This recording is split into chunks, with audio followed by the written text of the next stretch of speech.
Battle of Cannae was the third and most decisive battle of the three major Italian engagements during the Second Punic War.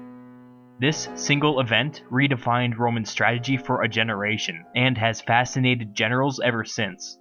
If you look at my two previous videos, which are about the Battle of the Trebia River and the Battle of Lake Trasimene, you'll notice that these were instances where Hannibal clearly outsmarted his opponents. The Romans noticed this too, but they wouldn't have called it smarts, they would have called it trickery. They hated trickery.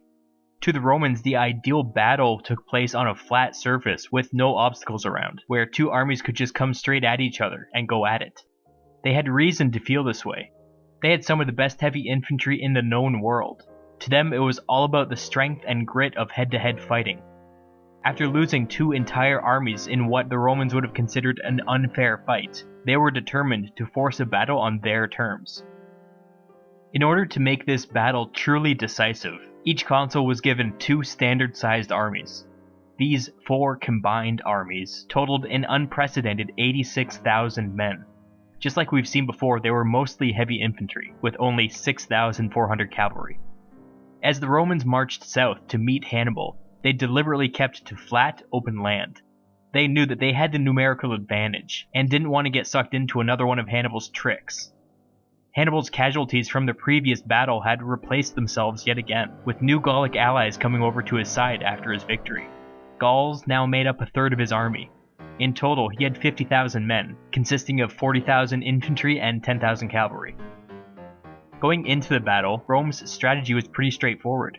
Remember how at the Trebia the Roman heavy infantry had unexpectedly broke through the Carthaginian center? And remember at Lake Trasimene how the Roman heavy infantry had managed to break through the Carthaginians blocking the road? Roman strategy leading up to this battle was fundamentally about repeating this success.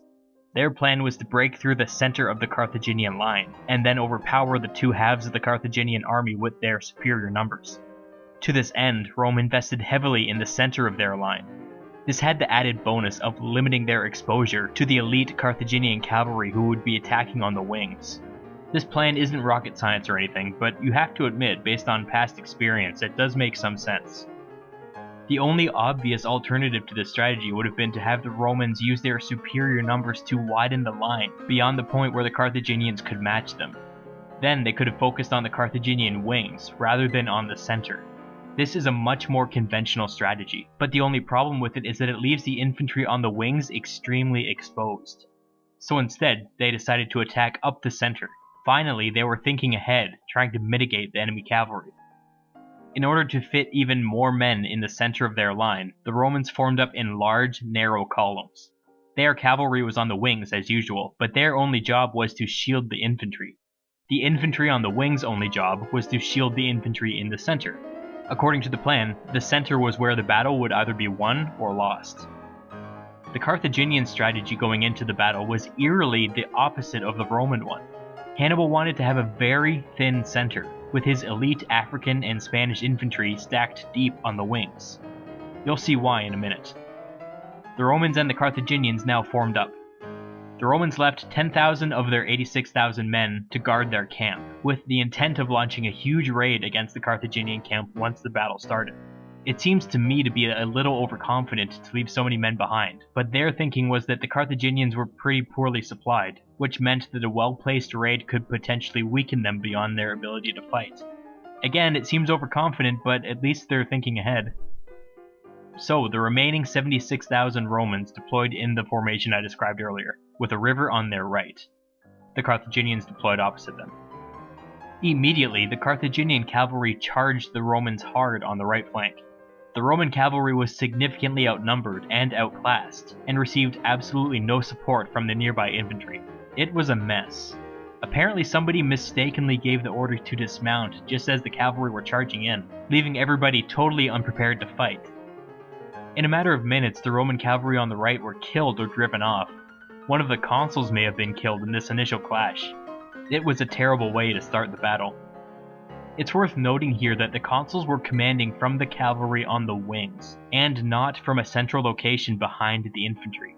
For some reason, this really bothers me. It's no wonder that the Romans were slow to adapt at the Trebia, and at Trasimene, and here at Cannae. Their consuls were more interested in playing soldier than commanding an army. My boy Caesar never would have pulled stuff like this. His HQ was always right behind the thick of the fighting, with messengers coming and going at all times. Even Hannibal here at Cannae put himself right behind his center, where his line was thinnest, so that he could quickly move men around if he needed to.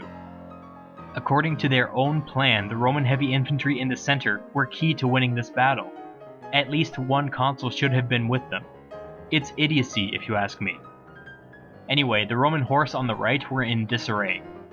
Then, the Carthaginian infantry advanced. For some reason, they formed a convex shape with their line as they advanced.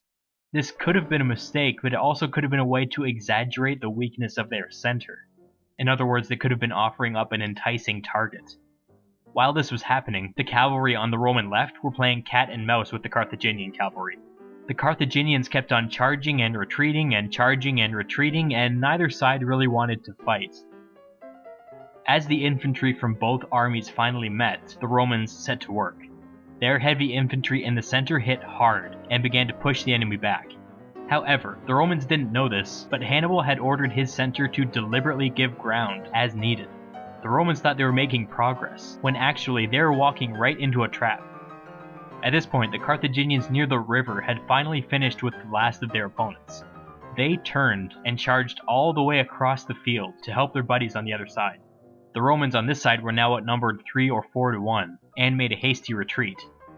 By the way, and I hate to harp on this, with them went the other consul. We now have one consul dead and the other consul driven from the field. It kinda just makes me crazy. Meanwhile, the Roman infantry continued to advance right into the Carthaginian line.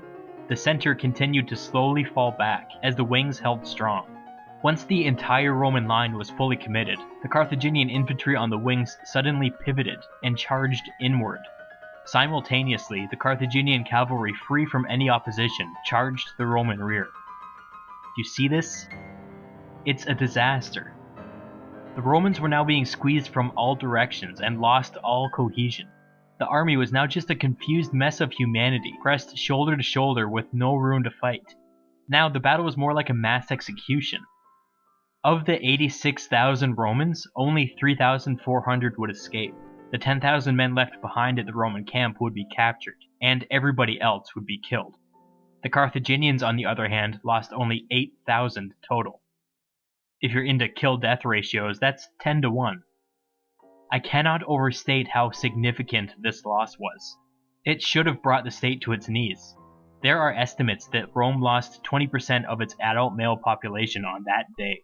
To put that in some context, in World War I, Germany lost 6% of its adult male population over the course of 4 years. It's so awful it's hard to imagine how they dealt with the loss. Yet somehow, miraculously, they carried on.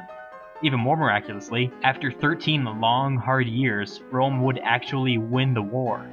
That makes Cannae a testament to Hannibal's genius, but also a testament to Rome's cultural tenacity.